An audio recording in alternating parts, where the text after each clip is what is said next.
Безответственных. Безответственных. Безответственных. Безответственных. Ну, вы меня понимали, надеюсь. Средний, не возраст, это не рост. О, Господи, дайте мне сил. Hola, ¿qué tal? Меня зовут Кристаль, я из Перу, Латинская Америка, и сегодня мы разговариваем на очень интересную тему. Почему я люблю русских мужчин? Ну, я латиноамериканка. Почему? Но я хочу уточнить, что на этом видео будет свои противоположности. Почему я не люблю русских мужчин? Свои минусы, потому что тоже есть. Тоже предупреждаю, что я уже знаю, что все разные, что все зависит от человека. Но мы не можем отрицать, что культура тоже влияет на человека. Тоже прошу прощения заранее, потому что у меня нет текста сейчас, тогда я буду просто говорить. Может быть, много ошибок, тогда надеюсь, что все будет понятно.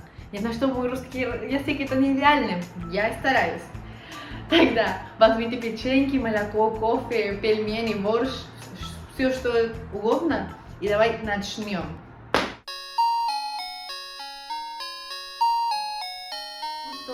Что больше мне нравится русским мужчинам, что они заботливые, уважительные и тоже мужественные. В Латинской Америке, конечно, есть тоже таким вид мужчина, но, конечно, сейчас, в настоящее время, это более нормально, чем раньше. Например, смотреть, что мужчина делает 50 на 50, или что они делают больше как женственные вещи, cosas más femeninas. Конечно, я говорю не о старшем поколении, а настоящее поколение, как молодежь. И с другой стороны, в России, я думаю, что мужчина понимает очень четко свою роль.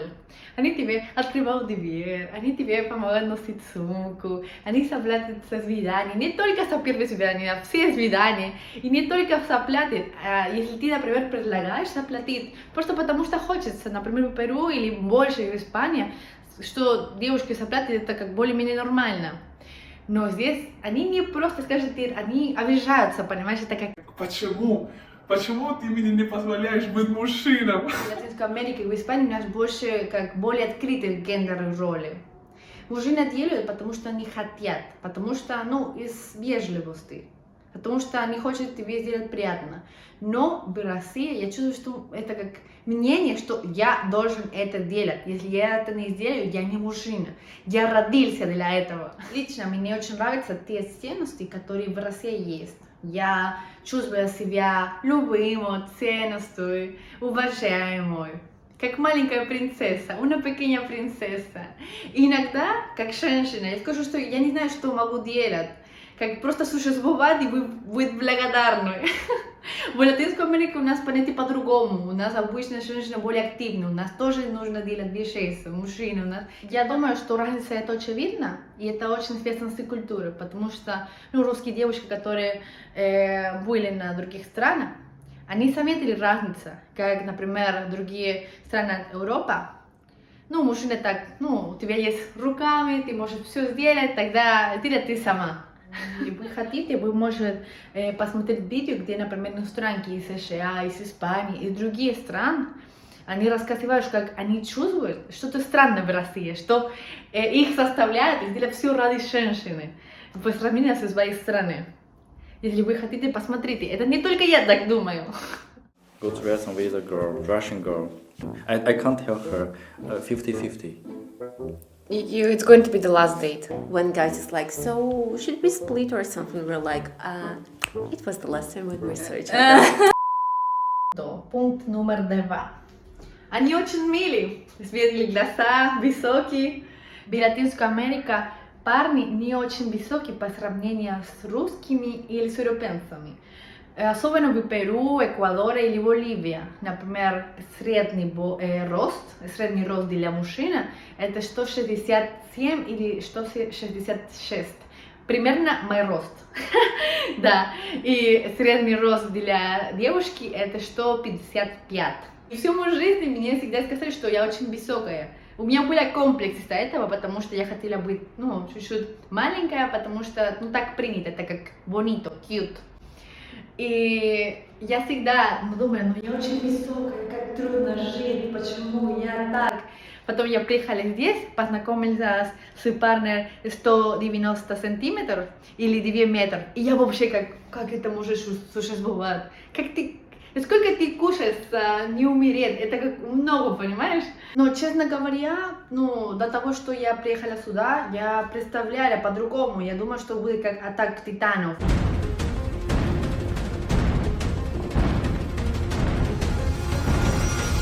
Спускайся, Райнер. Что я буду как очень маленькая, и всех мужчин будут очень высокие, и все, это не так. Если там латиноамериканские девушки меня смотрят, это не так. В России существует много маленьких мужчин, и не только мужчины, женщины тоже. Я была как, о май гад, о por Dios, потому что я нашла много мужчин, например, мой рост или меньше, чем я. И они русские, но я не знаю, я думаю, что они русские. Они говорят по-русски. Я русский. Я не похожа чуть как русские. И девушки тоже, они меньше, чем я, практически как моя мама. Моя мама своя рост это как 150, 153, думаю. И я вижу так, я не знаю, для меня это было непонятно. Что касается виолетных глаз, это очевидно. В Перу или в Латинской Америке это очень трудно найти человека с виолетными глазами.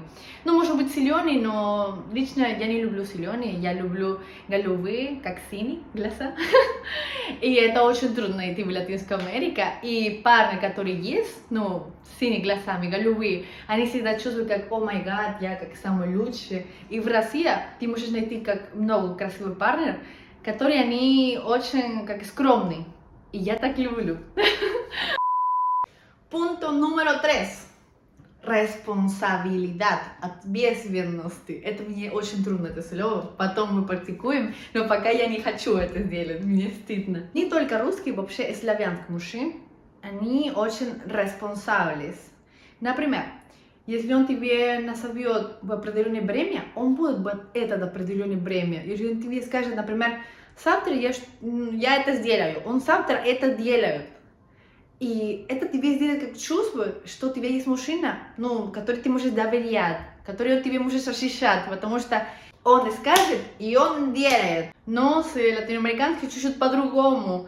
Они могут много говорить, очень хорошо тебе говорит, очень красиво тебе говорит, обещать, но на конце концов они ничего не делают. That's suspicious. Латиноамериканская душа, не только парень, тоже девушка, у нас больше расслабленная душа. И тоже я чувствую, что у нас чуть-чуть как хочется просто разрушить закон. Как чуть-чуть, просто так, хочется, понимаешь, что-нибудь как очень правильный. И в России люди понимают это тоже по-другому, так должно быть, так я делаю. И у нас всегда, ну почему я так должен так делать? Я не хочу. И это плохо, с моей точки зрения, это тоже хорошо. И все это тоже работает с пониманием времени. Например, что тут написано, что начнет в 7 p.m. для 7 p.m. Тогда мы не хотим так рано тоже. Мы уже знаем, что все будут там приходить как 8, потому что мы уже знаем это. Тогда мы думаем, ну я не хочу так рано идти. Тогда давай я 8:30 я ухожу из дома, и ты приедешь в 9. И это нормально. Для нас, конечно, это es una exageración, gente. Tranquilos. Но это правда. И зависит тоже, какой район ты живешь. Например, район, где живет мой папа, они вообще это так. Тебе 7 написано, и все знают, что 9 приедет. Тогда, да, это все связано. Responsibility. У нас душа чуть-чуть расслабленная, чуть-чуть как хочет наслаждаться. И русский больше как правильный, как... Ну. A few moments later. Прошу прощения, странный, потому что я сейчас представляла, что я очень быстро говорила. Я вообще разговариваю быстро на английском, на испанском и на русском это хуже, потому что если я медленно разговариваю, вы меня не поймете. Если я быстро разговариваю, вы вообще меня ничего будете поймать. Я не буду это записать еще раз. Тогда давай еще раз посмотрим видео, и вы будете понимать лучше. 4-й пункт. Я не знаю, если это плюсы или минусы, потому что, например, латиноамериканцы не очень кокетливые, они хитренькие, они очень смешные, забавные. И думаю, что для русской девушки это вообще как идеальный матч, как пара идеальная. Но лично мне нравится очень как спокойный парень, как тихенький, уважительный, как очень хороший. В этом тоже есть свои минусы. Например, я не знаю, как с ним познакомиться. Если они обычно закрыты, но если вообще русские закрыты, как холодный, это правда. Это потом будет на минусе. Если они обычно так, представляете, я иностранка. Это как труднее, понимаешь? Я тоже как совсем чуть-чуть. Потому что я всегда думаю, что если он, если человек не смеется, если он не улыбается, если он не такой открытый и очевидно, я чувствую, что они меня ненавидят. И иногда нет, это просто его личности. Тогда это мой минус и тоже, что я не знаю.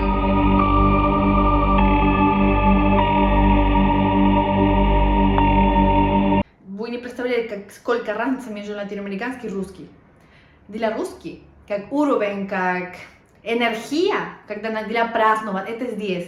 Это как максимально. И для у нас латиноамериканцев, здесь это у нас обычно. У нас просто разный понимание уровня, энергия и как наслаждаться. Все, я не знаю, как это объяснить, yo no sé cómo explicar esto, simplemente diferente.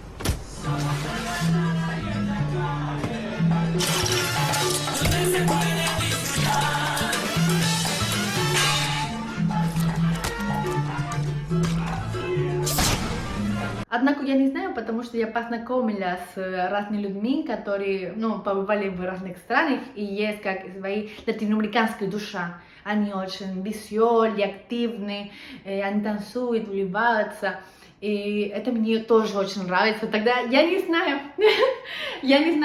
может быть, плюсы и минусы, вы думаете. One eternity later. Сейчас самое спорное сейчас видео. 5 пункт. Верный.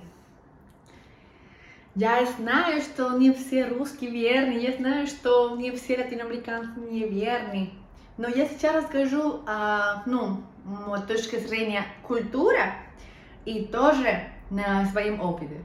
Тогда, если ты, Никита Николаевич, ты, как у тебя 3 девушки одновременно, у тебя жена есть, все одновременно, и, например, ты, Хосе Мигель, ты больше верный, чем папа Франциско, прошу прощения, Сарай, я так не хотела. Я думаю, что в Латинской Америке измена это более нормально, больше, в сторону мужчина. Например, в Латинской Америке есть вероятность, что, например, ты скажешь парень, у меня есть парень, yo tengo novio, и он тебе скажет, ну что, ты не хочешь его? Я не ревнивый, но quieres dos, yo no soy celoso, mami. И это серьезно, мне так произошло. Не понимаете по-русски, уебываете. Но в России, может быть, что ты скажешь, ты мне не нравится, а может быть, еще. До того, что ты скажешь, у меня есть парень, yo tengo novio. Если ты скажешь, что у тебя есть мужчина, все, ты не человек, ты исчезаешь, ты не человек из материального мира. Поскольку я вижу, латиноамериканские более открытые, дружелюбные. И есть это как неуверенность, что он будет таким совсем. Иногда это так. Это не принято сказать, но иногда это так. Много латиноамериканцев, они как флиртуют с разными девушками и так далее. Я чувствую, что русские, может быть, они более верны, потому что они показываются, но касается, что он холодный, как закрытый. И это правда. Но когда он уже тебе как принимать в своем сердце, ты уже там внутри, и он не будет играть с тобой. Это моя точка зрения, я не совсем уверена, что это правда. А что вы думаете? Иногда, когда я разговариваю с подругой или знакомой, они мне скажут, что мне просто очень повезло, у меня просто удачи. Тогда напишите в комментариях, что вы думаете. Кстати, у меня есть много латиноамериканских друзей, которые есть очень искреннее сердце, которые они очень верны. Это мои друзья, например. Это не все такие, конечно. Но есть свои как влияния, предпочтения быть таким. Я не знаю, как это объяснить. Надеюсь, что вы меня поймали хорошо. Понимали? Да, поймали это как... Хорошо. Так, да. Кстати, когда я сейчас, разговариваю с вами, я просто вспомнила еще плюсы. Тогда, если вы хотите еще другое видео, где я расскажу, что мне нравится русский мужчина, вы просто пишите, ставить лайк, поделиться это видео. И тоже не забудьте подписаться на мой телеграм-канал, где я преподаю испанский бесплатно. И тоже, если вы хотите чуть-чуть знать о моей жизни, Инстаграм. И все. Adiós, cuídense, arrivederci, до свидания.